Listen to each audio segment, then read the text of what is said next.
And we are live, I think. I think. Well done. By the way, guys, we had a little tech snafu here, and Ryan was figuring that out in the background. Hopefully, we've got it set. If you guys can see us, send us a message and let us know. So we're not broadcasting out in the ether. Um, I am not sure that it's working. I don't see anybody live on the channel, Well, but it's live, but there was nowhere for anybody to join up until a minute ago. yeah, so it could be. Well, you know what I'm going to do here while we're waiting for folks to comment. I'm going to log into Simpleology and see if it's broadcasting on today's date inside the well, let's see here. Uh yeah, it looks like we're not broadcasting on the channel. So it's you and me talking to each other, brother. Let me see What here. I did was I did just said enter studio like now, like instead of scheduling it. Yeah, and then you And then I selected the selected it, and you see the top right corner. It says Simpleology Live Hangouts. It says you are live. And then yeah. MJ Live and I am Deal Room, you are live. So I think we're live technically, but we're not broadcasting to the right location or the portal to be picking it up. I'm gonna check the comments here. What Yes. else does it have to be? Simpleology Facebook? Well, I think so through the portal, what it does is it does an unlisted YouTube video, and then the so maybe that has to be preset up on YouTube, because if you log into the school layer and then click on where the broadcast come through, it says live now, but it's not broadcasting anything. The school layer. Yeah. And then Yeah, if you click there and then go to the community. Oh, community. Yep. And then on the right of the community, that's where we broadcast. Yeah, I'm not seeing any comments from anybody. So I think we're broadcasting to a black hole right now. So we could be broadcasting in the Facebook group. Well, we probably are. I think that's working, but we are This one not says waiting for broadcasting. Simpleology March 2. Yeah. So I think what happens is they set up the live event in advance with a specific YouTube URL. Oh. And that has to be connected. So and that's part of that's the mystery of the setup. I see. Because if you look at the top right, edit live stream, it shows the two that are selected, which are the same two that are on previous ones, but somehow it's not fully connected or something. Oh, there's one. There's one person. Hey guys, if you're watching, let us know. Well, now it's 0 again. So that could have been a test. Let's see here. Yeah, I don't see that Durrell has seen the message. So let's give it a minute or two here. Maybe Durrell will come in and get this set up. But just so you know, for future reference, the where it says I am Deal Room, that's the Simpleology Business Class Facebook group. Okay. Used to be called, yeah. I add that one manually, but the Facebook or the YouTube one is normally pre-added. So when you log in, you'll see the list of date events. I see. So yeah, it looks like maybe when Durrell was setting these up, he might have just overlooked the one for today. And I'm not seeing him having seen the message, so we'll give it a minute or two. We might have to call this one a wash.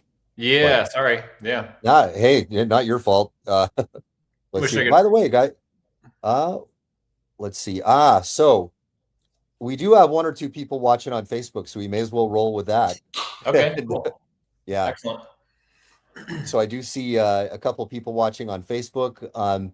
Apologies, guys, for the back. So this is it looks like we don't have a sufficient QA process in getting this set up. Otherwise, you wouldn't be experiencing this. So, as always, we're kind of transparent about everything. And I like to, I've talked about this in the past. when something goes wrong in a speaking engagement, what do? You turn it into a teaching point. You roll with it. You just keep going, right? So, so here we are. And with that, we may as well roll right into the topic of tonight. So tonight, the topic that we promised everyone was something about the stamina superpower. And what that is I'm gonna log into the Simpleology demo account that you guys normally see, and I'll show you something that you may not know about inside Simpleology. So when you log in, you always see the school layer like this. You log in and you do your training for the day, and that takes you through the pathway to power. And when you X out of that, we've got the application in here. And again, this is a demo account that you guys are looking at. I'm going to show you something you may not know about. If you look in here and you click on, so you click on this, the help icon, and you go to the library, there are some resources in here that you might find very interesting. The productivity habit is sort of the foundation of what you learn inside Simpleology White Belt. And we have other habits inside here, and some of these are related to things that you learn along the pathway to power. This one here, the grit habit, is one that is not really formally part of the pathway to power as such. And you guys can go through the whole thing at your leisure. But what I'm going to do is I'm going to go over the main habit. And I'm going to share the tab that one just opened up into. And what you guys can see is a PDF file here. And what this is this is a cycle that teaches you how to develop the personality trait of grit. What are we talking about when we say grit? Grit is actually a term now that's used in formal psychological studies, and it's this idea that there is this force inside humans that gives you a competitive advantage that could be seen as, one of the superior competitive advantages you can have in life. And if you have this, you're more likely to succeed regardless of your intelligence level, regardless of any other, quote unquote, genetic gifts you might have or other advantages in life. If you don't have grit, those other advantages are going to eventually fail you, according to this psychological theory. And if you do have grit, you can beat somebody who doesn't have it, despite the fact that they might have tremendous advantages. And this is something that has been studied in many, many contexts. It's been formalized in formal psychological studies. That's, it sounds kind of like this sort of nebulous idea. And it is sort of a vague thing until you start to ask yourself, well, what does that actually mean? Let's try to quantify it. Let's measure it. And so the grit habit is a way of breaking down the measurable, observable things that encompass the personality trait of grit, such that you can actually imbue yourself with this trait. So think about the implications of that. Before I go and break down each of these items, just imagine that there is a personality trait inside you that you can draw out that will give you an advantage over everybody else, regardless of what else they came to this life with. Even if they have other advantages over you, if you develop this inside yourself, you can win out over their results in life purely from the merit of this particular personality trait. So how do you build this, right? So this is a cycle, like a lot of the things inside Simpleology. So what we've done with this particular one is, we've combed through the literature that's, in my opinion, more robust and more reliable, talking about the personality trait of grit, and distilled from that the first principles essence of it, such that you can reproduce it, right? So the first thing is, if you look over here on the right-hand side, we talk about focus. And so it's focus, belief, deck stacking, observation, validation, and then back to focus. And you keep cycling through this.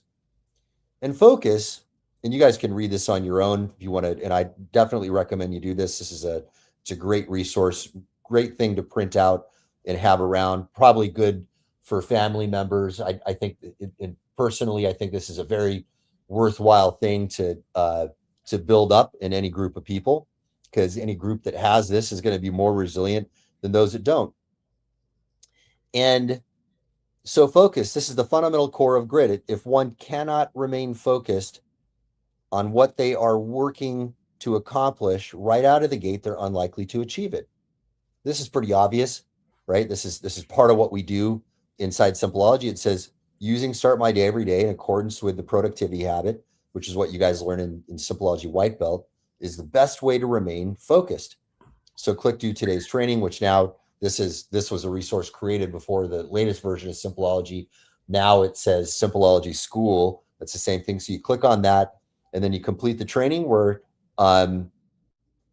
so if this is not already an unbreakable habit for you. And by the way, so now we talk about the pathway to power. And if you stay on the pathway to power, it builds that habit inside of you. So just through the merits of doing what you're already doing inside Simpleology, you've already got this one, right? Or if you don't, you're building it right now, right?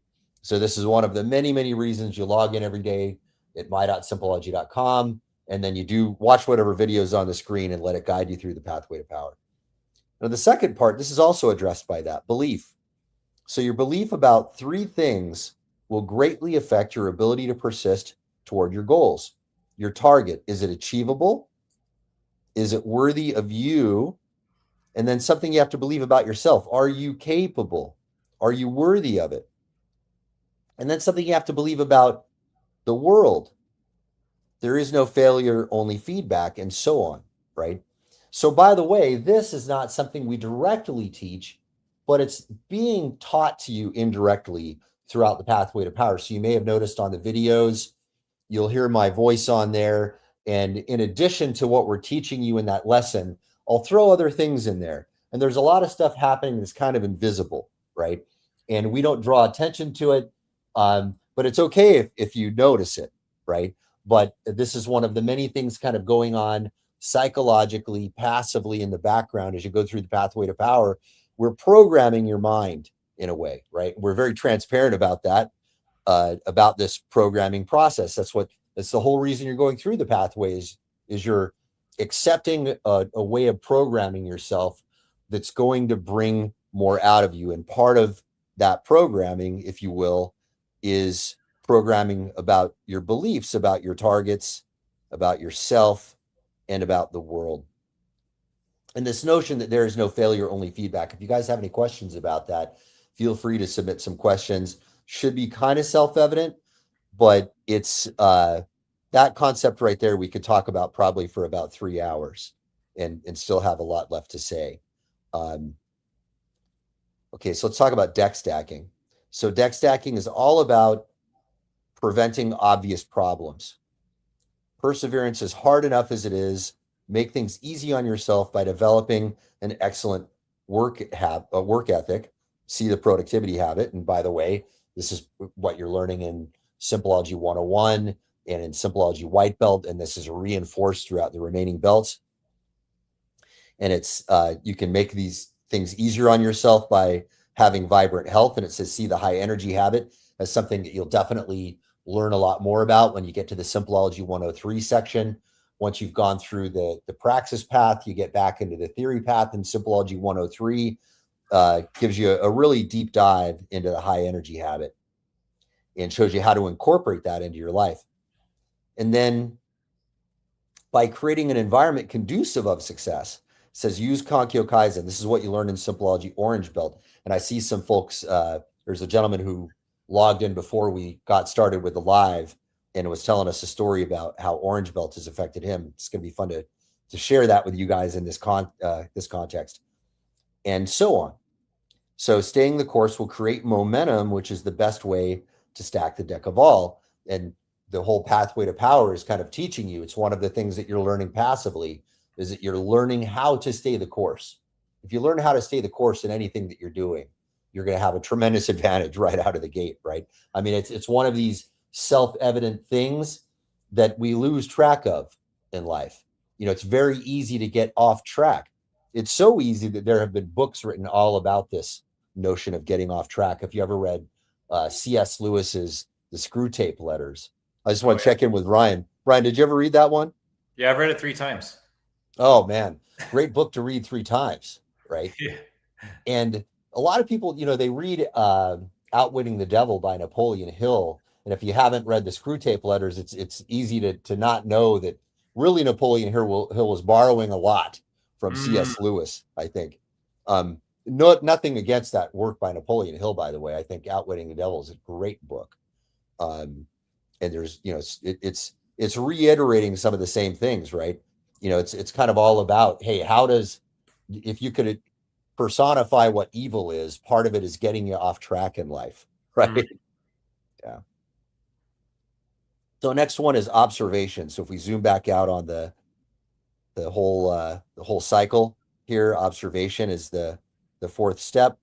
And we zoom back in on observation, and it says no matter how much positive belief about yourself and your future you have, you must continually make real world observations about the way things actually are. Is essential for minor course corrections along the way. And this is something that is talked about all throughout the whole pathway to power. You're kind of learning on the pathway to power how to make observations about what's really going on in the world. We start really introducing that directly inside yellow belt, but then as you go along, you start to have awareness about what's happening in your life, right? You have this idea of what you want. Are you actually making progress? Is it actually manifesting? If it's not, then you have to ask yourself, okay, what do I need to change? So without the observation step, it's all kind of nebulous. But the observation step turns it into science. So if Simpleology is the simple science of getting what you want, we have to really understand, what does that science part mean? A big part of that science is not just the science of all of the psychology that it's gone into building that, but the practice, the praxis, if you will, of science itself, of formulating hypotheses and testing these out in the real world. It's great to apply science to your Yeah. life. I think some of the observation is once you attain or begin to attain the thing that you thought you wanted, you have to ask yourself, is this still what I really want? Ooh, man, that's a good one. It's easy for us to go down a track, and we can I'll tell you a funny story about that. I got some I won't get into how I got this, but I have some Microsoft stock right now. Okay. Um there's anyway, a personal story I can tell about how that happened that I'll forego telling for now. But I think Ryan probably could put the pieces together on that one. He knows about an event um, in my personal life, and I thought, Microsoft's been pretty steady. If I had sold it at that moment, I would have sold it at the peak. It just so happens that it was transferred to me right at the peak. Oh, wow. And yeah, right. But I didn't. I thought I'd just hold on to it, and now it's about two-thirds the value of what it was. So I was mentioning this to my brother, in fact, and I said, "Yeah, I think I'm going to hold on to it." And he's like, "Well, how much of this is sunk cost fallacy at this point, Right. right?" Right.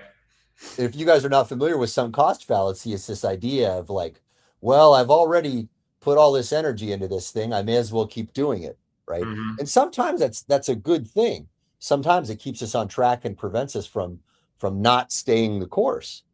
But if we do end up changing our view, if we have to reevaluate that, this is one of the most difficult things. Like nobody can really make this decision for us, but there are times when it's no longer when it is. So when staying the course is some cost fallacy, and we do indeed need to change course. Ryan, are there any recent events for you in your life where you've had to do that?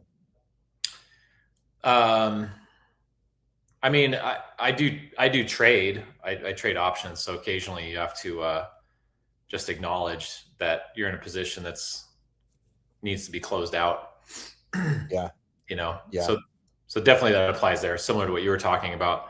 But with observation, I was thinking specifically about travel because um, Mm, sometimes we set goals based on what we see other people doing, and mm, we think, oh, that, they're traveling, that looks fun, I want to travel too.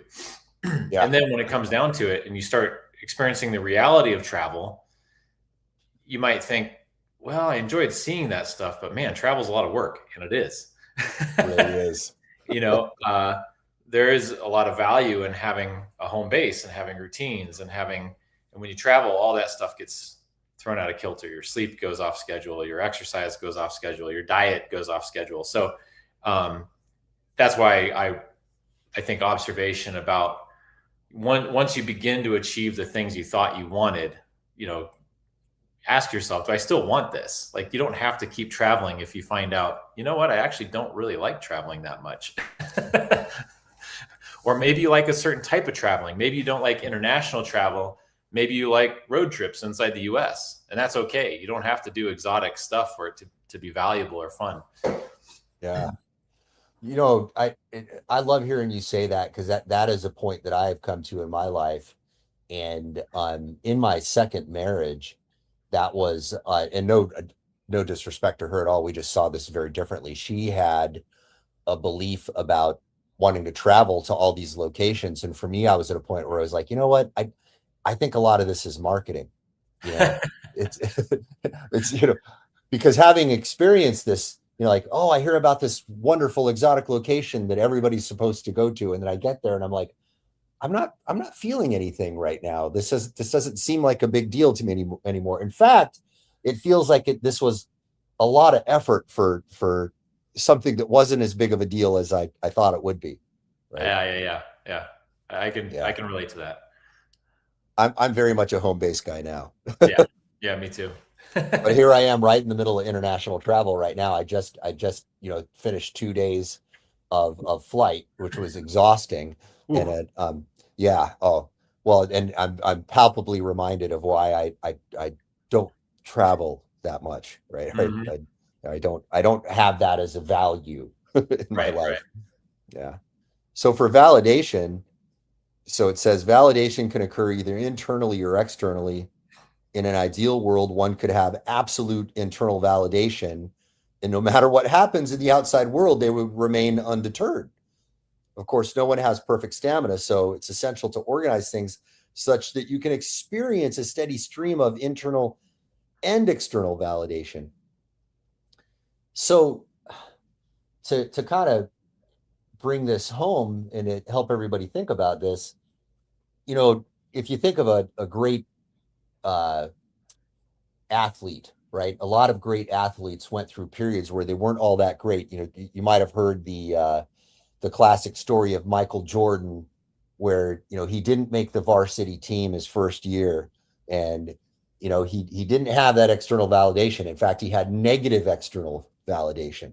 So what did he do? He went and he practiced on his own day after day after day. He was doing thousands and thousands of shots.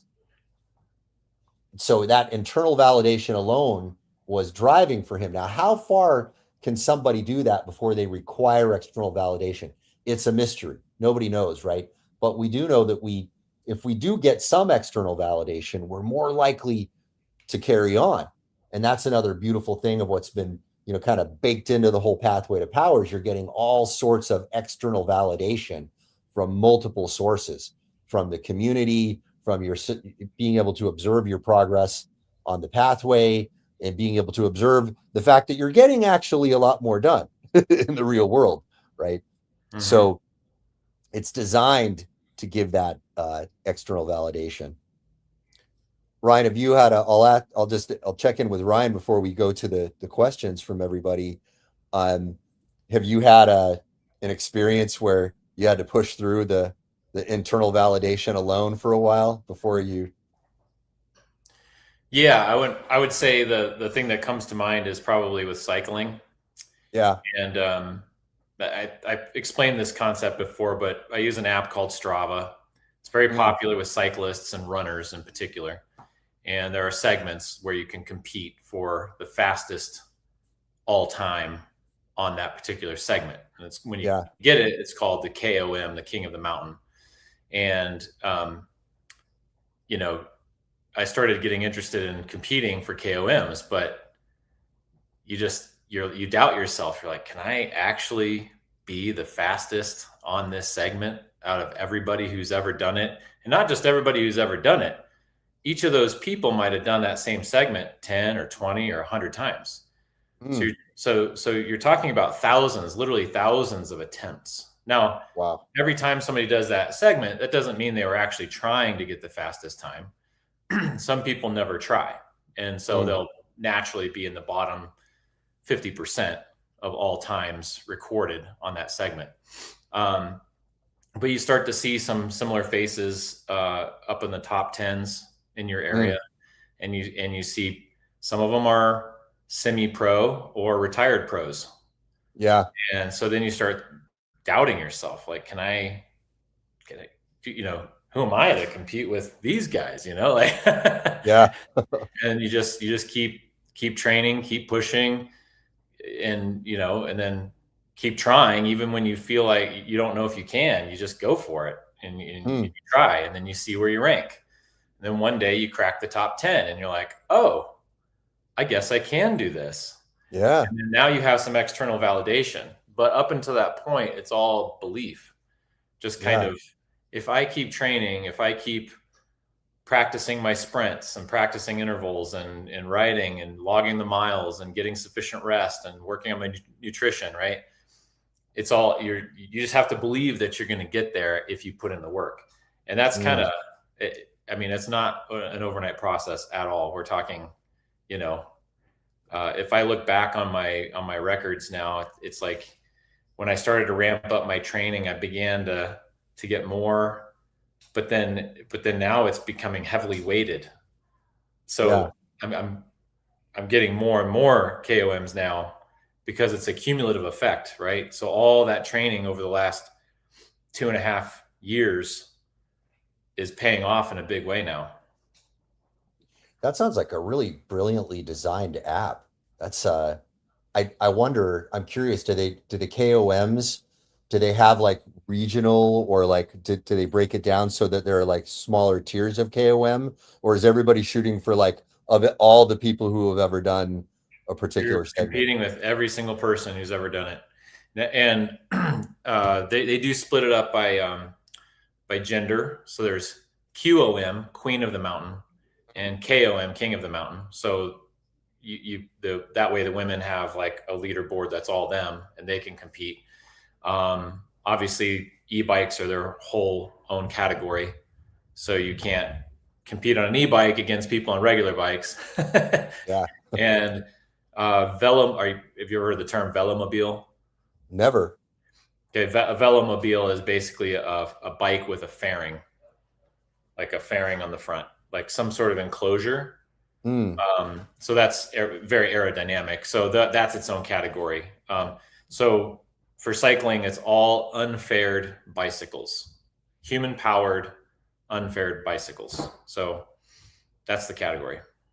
I need to file a complaint that this app has been designed by sexist, misogynist, machinist. Yeah. Yeah, right. Yep. Well, hopefully everybody gets that joke. That's yeah. There's a very, very strange thing going on in the world right now where there are people trying to tell us that, yeah, it doesn't matter, if people have these differences. But yeah, anyway, that's quite the rabbit hole we could go down. Yeah. Oh goodness. All right, let's get to some of the questions here from folks. Well, I learned a couple new. I didn't know what a fairing was or a velomobile, and now I've learned that. We Yeah. got Yeah. a comment in from David Barnes saying, "I'm in a very paranoid conspiracy twilight zone right now." I think you might be commenting on our comment about the. Let's see here. All right, we've got okay, yeah, it looks like some of you guys have figured out how to watch this. Some yes, okay, and I appreciate you guys coming. Okay, some people I see some people are commenting without actually uh being able to watch right now. So this is anyway, we'll figure out the QA process, how to correct this in the future. Some of you guys are watching, some of you guys are not, but hopefully we'll get this up in replay so everybody can watch it too. So there we go. We move on and we learn. We got a question here that Rodney Durant submitted before the live, and just so you guys know, you can all do this if you log into the live for a particular day in advance. You can submit your questions if you're not going to be around during the live. And then, hey, if the luck of the draw, we might get to your questions. I tend to favor the questions that come in a little bit early. So if you are an early bird and you submit your questions, you'll increase your chances of me and Ryan being able to take a look. But with that said, Rodney Durant is saying, hi, Mark and Ryan. Orange Belt made me realize that the environment is mental priming, especially digitally. Our browsers, feeds, and notifications cue behavior before we're even conscious of it. And I suspect unmanaged digital environments are a major source of cognitive drag and burnout. Now, Rodney submitted a question after putting in this comment, but it's really cool that he made that observation after us talking about the grit habit and the deck stacking portion of the grit habit. What you learn inside Orange Belt is sort of a subset of deck stacking, teaching you the art and science of Kankyo Kaizen, crafting your environment to create effects, right? And Rodney's had some really good epiphanies there. If you guys haven't gotten to Orange Belt, hopefully that'll give you some motivation to stay the course, right? And to look forward to some of these wonderful benefits on the belt as you advance through. It's exactly the kind of thing that we want you to start realizing when you go through Orange Belt.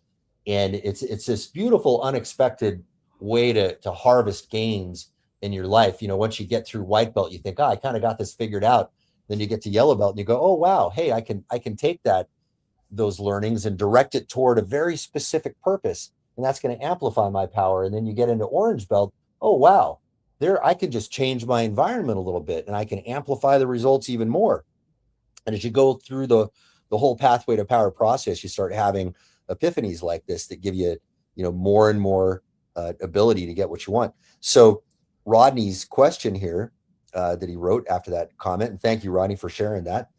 He wrote, if you had to install just one high leverage digital constraint immediately to protect conscious working memory and execution power, what would it be?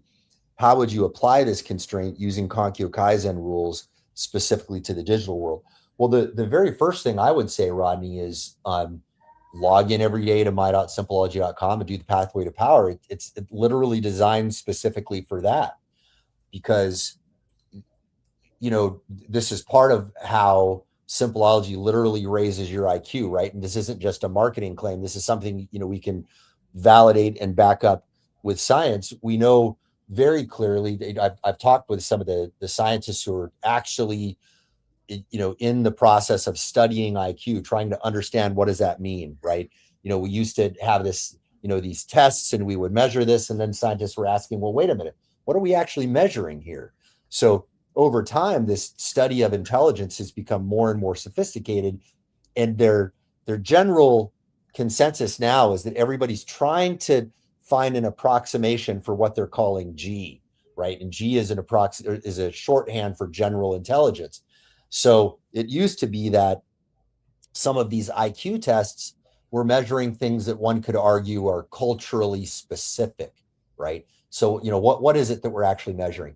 So now they're trying to figure out, okay, what is general intelligence that humans can share?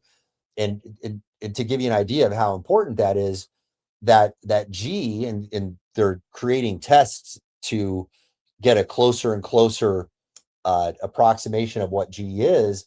That G correlates very well with general success in life, right? So that's what they're trying to test. And so to bring this home to why this is relevant to what we're doing, one of the things that almost all of the scientists that I've talked to that talk about measuring IQ and improving it, there is this notion that if you could improve your conscious working memory, your intelligence will go up. Almost no one disputes this of all the guys I've talked to that are formally studying this now. And what Simpleology does is it clears up your conscious working memory. So instead of having all this stuff lingering around of like, oh man, what should I do? I've got 1,001 ideas. I don't know how to make decisions on them.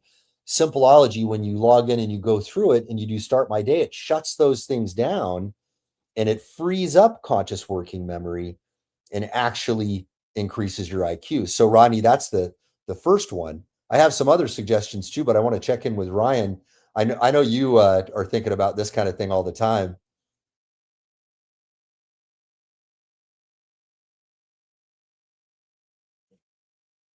Sorry, I have my mic muted. No worries. There's some background noise. I didn't want it to come through. Um, yeah, one thing you could try on your desktop if you use Chrome is Newsfeed Eradicator, and it's a free extension. You just add it to Chrome, and so that way when you log into Facebook or LinkedIn or whatever, the newsfeed is not there. So there's nothing to read. There's nothing to scroll. Yeah. So, so that's one thing. I mean, there's a lot of tools. I mean, for phone, if you're talking about he said, what did he call it? A digital, high leverage digital constraint is what he called it. I found an app last week that I've been experimenting with, and it's called Be Present. And basically, it allows you to block different apps or set boundaries on apps. So you can during the onboarding process, they actually have a really slick onboarding process. You can say, it'll say which app do you want to set some boundaries on. So in onboarding, you only pick one app, whatever your problem app is. For me, I'm like, okay, it's X because that's probably where I spend the most time. So so then it defaults to like a limit of opening it 10 times a day for something like 3 or 4 minutes a time, right? So I actually changed it to 4 times in 15 minutes because I don't tend to check it that often. It's like 2 or 3 times a day, maybe. And but I wanted to reduce my time on it anyway. So, and it's pretty cool the way the whole thing is. It grays out your problem app, and then you can set quiet hours. So from the time you go to bed to the time you wake up, and it grays out anything that's not whitelisted. So you just have like whitelisted apps that you can access, but anything else is grayed out. And the whole thing is gamified, so you get experience points and stuff like that for being off your phone, essentially. So sorry, I was just gonna ask, what are these two apps called? I'm gonna throw it up on the banner. So both of them sound great. Sure, yeah. The phone app is called Be Present, and really slick, works really well so far. And the other one is a Chrome extension, and it's called Newsfeed Eradicator. Newsfeed Eradicator. Okay. Yeah, so those are two digital fences basically that you can put up to. One obviously is for desktop, and one is your phone, and those are two unique environments. So, yeah, those sound wonderful. It's funny. Simpleology actually created what may have been the first entry in the marketplace for that kind of thing. We had something called the Simpleology Browser Bodyguard. Oh, and one of the very first features was, hey, block these websites or limit, my, how much time I can spend on these. And then if I go there, redirect me to my.simpleology.com, but we haven't prioritized that as a company to rebuild that because there's so many entries in that market space now. It's just, wouldn't be the best use of our time. But those two sound wonderful, the Be Present app and the Newsfeed Eradicator for Chrome. I'm going to go check those out as soon as we're done here, as a matter of fact. Another thing you can do is just, and we prompt everybody to do this in the Pathway to Power, is just set my.simpleology.com as your default browser start page. And that way, when you open up the browser, it gives you a nice reminder there. One other thing that I'll just throw in there, and this is something Ryan and I were talking about, over the last few sessions. I think it came up a few times. There are apps that you can use to dim out your screen at nighttime, and there's stuff built into the Mac And there are apps like the Flux app that will, make that even deeper. And I Mm, have all that set up on timers. And I'll tell you what, so those aren't specifically for what Rodney is asking, but it has that effect because when your screens start getting dark, it's not as enjoyable, right? You're not getting right. that stimulation, right? So you don't have as much, you're not drawn into it because I'll tell you what, you really look into what's going on with the digital environment, and we know that there are frequencies specifically designed to keep you stimulated, right? So part of the addiction that we have to social media is actually like a psychologically, physically designed phenomenon where they're flashing light and stimulation at a very specific frequency. So that has sort of an oblique effect Mm-hmm. in that direction. But great question, Rodney. This is something we should all be getting better at, right? David Behrens, he asked a question and then had some follow up comments. So I think we caught one of his last ones about being in the conspiracy twilight zone. Yeah, he's got um he's got a question here. He was saying, "Hey, Mark and Ryan, so I tried to get the ebook and funnel up within the 30-day challenge period, but couldn't because of much external chaos and weird rabbit holes. But the ebook is finally almost ready. I'm making it with Designer. It sounds like it's a design app, and then I just have to make the squeeze page and funnel and using ClickFunnels for that. So, guys, this is such a common thing that we hear about over and over again, when people are trying to get their first iteration out, and getting that first iteration out of anything that you're doing in business, might just be the hardest thing that you do because we're overcoming so much external fear and so much social programming about, the way things are supposed to be, right?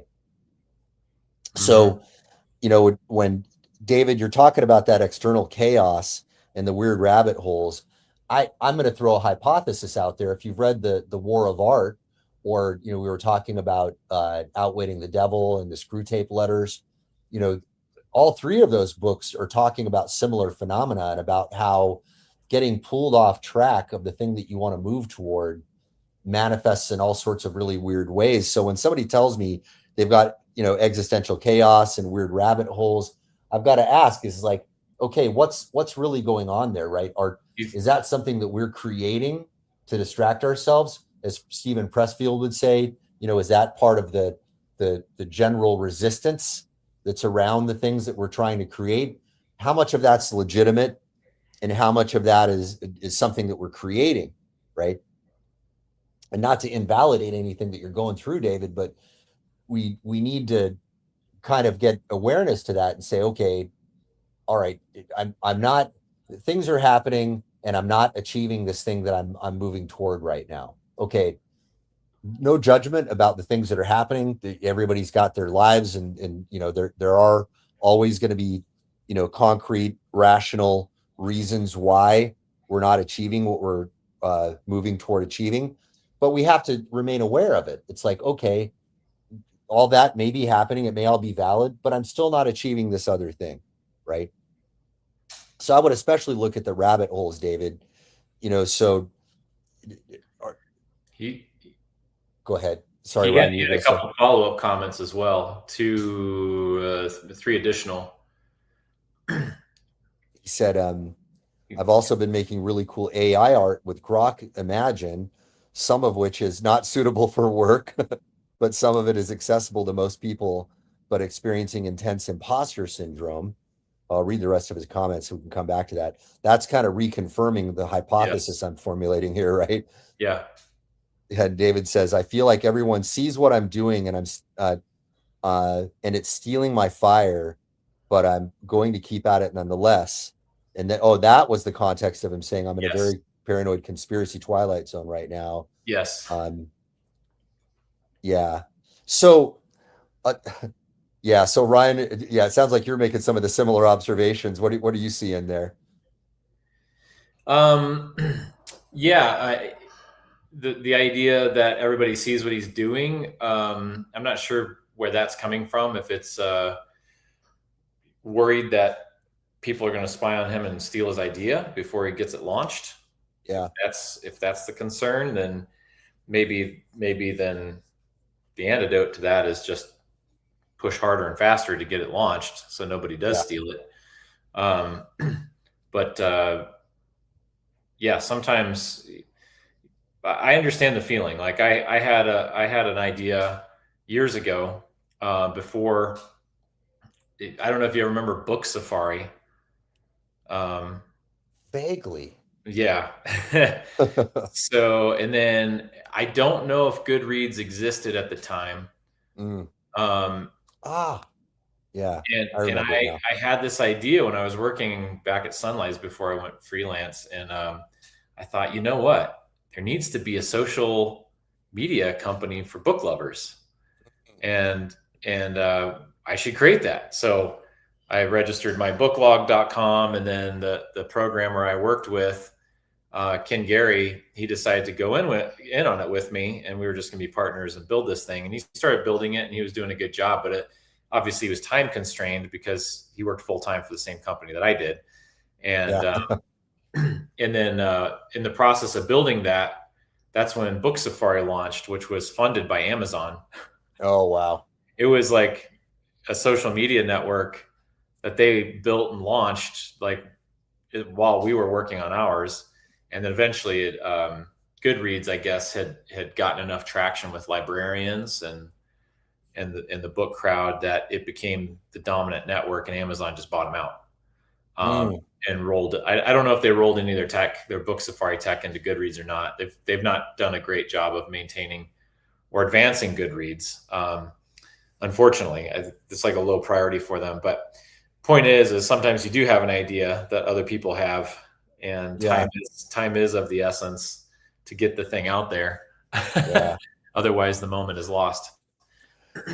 It's a real thing. I want to check in with David and see, like, hey, David, when you say you think people are looking at you, are you talking about what Ryan is talking about, which is also super common? Or are you perceiving being judged by people when you say that, right? Like when you say you imagine people are watching you, I'm very curious to see what you have to say about that, David, because both of those things happen, by the way, right? Mm-hmm. And that this is going to sound a little bit woo woo, but I think there's a lot of science now that's supporting this idea. I mean, there is a notion that our consciousness is part of a field somehow, and that when we get these ideas, it's not just us that's getting them. So somehow that there is this phenomenon where people get an idea and then they go, oh my God, they see somebody else did it and they go, I had that idea 2 years ago, Yep. right? So who knows, like, how much of this is in the ether, or maybe we're all just getting the same ideas from observing the same things. But I think we should just we should channel that and say, okay, if I get this idea, how long before somebody else gets it, if it's that kind of thing, and then we just use that to propel us forward. There's almost I don't know if there's any other healthy way to really look at that. What do you think? Yeah. Yeah, in terms of feeling judged and Yeah. maybe that's his own just inner critic, like Right. being too critical of the final product. Yeah. And I think, I mean, I certainly suffer from that. Um, Yeah. and ultimately you just have to get to a point where you ship the product, ship it That's right. Yeah. despite its flaws, despite knowing that it's not the best thing that you could possibly create. It's good Mhm. enough, and it's time to get real world feedback. Um, Yeah. the risk of not launching it is you just get stuck in a perpetual cycle of tweaking and polishing, and Yeah. writers. I'm talking specifically about book writers. Book writers can be like that, or poets. Well, let's Yeah. change this word. Let's change that word. Let's Yeah. you know, add a paragraph break, whatever. You'll be tinkering forever. Yeah. Well, there's a really interesting observation I like to make about this when people talk about that phenomenon, and what I'll I'll ask them is, are you omniscient? Do you know everything? And of course, everybody's going to say no if they're, Yeah. reasonable, right? And okay, so if you're not omniscient, how could you possibly know what the perfect version of your product could ever be? Could you ever live enough lifetimes to know that, right? No. You never could, right? So you have to just get it out there and see what happens. There are things that you will learn in the process of getting it out there that will allow you to create better things. And it's something that everybody goes through, but you have to pass through that stage. There's a sort of a rite of passage that every human being has to go through with that. And I don't think there's any way to go through it but to go through it, right? There's no Yeah. shortcut. A good Yeah. good example of that. I have a good example of this, and it's actually my daughter, my oldest daughter. She Mm, really wanted to be a published author before she graduated high school, that's and cool. and so she wrote. I don't know how many books she wrote before she graduated. It might be 6 books. Mm, She wrote by hand in a notebook, and she wrote these things out. And then she ended up signing a contract with Morgan James Publishing. You probably know about Morgan James. I do. One of Yeah, my books was the first book they ever published, as a matter of yeah, fact. yeah, yeah. Yeah. So my daughter published, and then she drew the artwork, and it became the cover. Um, so she was able to launch it. I don't know how many copies exactly she sold, a few hundred. Mm, But now she's 23 and she's rereading it, and she's like, "Oh my gosh, there's so many things that I want to change about this book." yeah. So she recently had a conversation with David, and he said, "Yeah, if you keep the page count the same, you can revise and edit and all that, and we can change the cover if you want to do a better cover and all this." So she's excited that she's getting a redo now on book one, and she's also been revising book two because she wrote 5 books in a series. Um, Yeah. but anyway, the point is like if she didn't just push forward and get it Mm, done, it'd still be sitting there, and she wouldn't be a public. But she can say I was a published author. I had published a novel, yeah. before I graduated high school. Wow. Amazing parenting there, by the way. Like, I don't, that just doesn't happen accidentally, right? I mean, that's pretty awesome. Thank you. So, and 6 of them. And how old is she now? 23. Yeah. She's 23. So Yep. she did in fact publish her first one before high school, and now she's done 6. So 5 She's in that. She wrote one, which was like a totally separate story. That was like her first attempt at a novel. Then she Mm, wrote the book that she published, and then there's 4 more in that whole series yeah. that are all written and ready to go. I say ready to go. They need work, but they're all written. Yeah. Yeah. Yeah. Yeah. So Well, to give her some encouragement, I mean, I've looked back at some of my own writing, and some of it I'm happier with than others. But there's some that I look back and I'm like, man, I'm still behind the ideas, but I wish I had expressed it differently, you right, know? And that's right, just something I don't think you're ever going to polish that right, perfectly. Yeah. And you guys can, if you ever read, I like to go through studies of authors sometimes. And if you compare, early Hemingway to Old Man and the Sea, which I think was his last, right? mm, You can see that there's still that Hemingway-ness in there, but you can see that he evolved tremendously over sure, time. Or if you look at Picasso's early work, and then mm. how, at the end of Picasso's life, he stripped everything down to this very, very simplified form of art. Look at And that's, Dali. oh, yeah. Oh my gosh, yeah, some of his work, and like some of his small when he was young, these small paintings, and then some of the stuff he did later in life. Which, if you're ever in St. Petersburg, Florida, there's the Salvador Dali Museum, Oh, cool. which the museum itself is a work of art. It's Yeah. hurricane proof, and it's Oh, very weird looking from the outside, and it has like a helix staircase through the center. of Um, course. It would have to, Dolly, right? yeah, Yeah.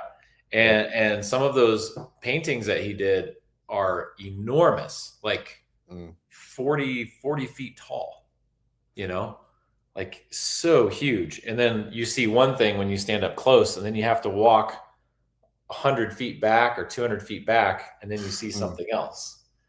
This, Wow. but so you go from like these little paintings, which are good, Yeah.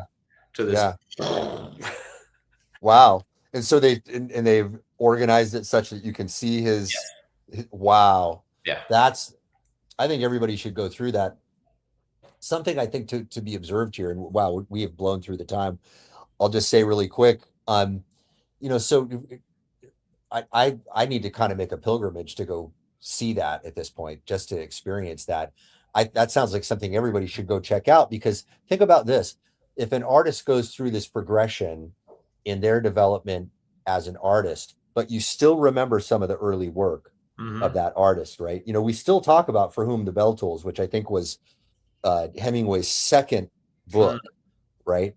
And that's still something that kids are asked to read. Hemingway has very different feelings about that. He sees that he progressed tremendously, Mm. and if you see some of his own commentary about his own work, he wasn't as happy about his earlier work as he was about the later work, but Right. still the world's talking about it, Right. right? Right. Right. Yeah. Yeah. Well, it looks like we're at the end of our time here, man. That was a very interesting beginning and a fun progression. Speaking of progressions, over Yeah. the last hour. So, guys, we're going to end as we always do, and that's getting back and thinking about the most important decisions that we have to make, and we're making these decisions every minute, every day. Are we doing things that are bringing us closer to what we want, or bringing us further away? Are we doing things that are making us stronger or making us weaker? And all you got to do is log in every day at my.simpleology.com and just watch whatever videos on the screen. It's going to guide you through the pathway. And over time, you're going to see yourself become that person who is better and better and better at making those decisions. And that results in you becoming the person who gets what they want more and more consistently. And with that, I'm going to wish everybody a beautiful day or night wherever you are, and we will see you guys on the next Hangout. Take care, guys.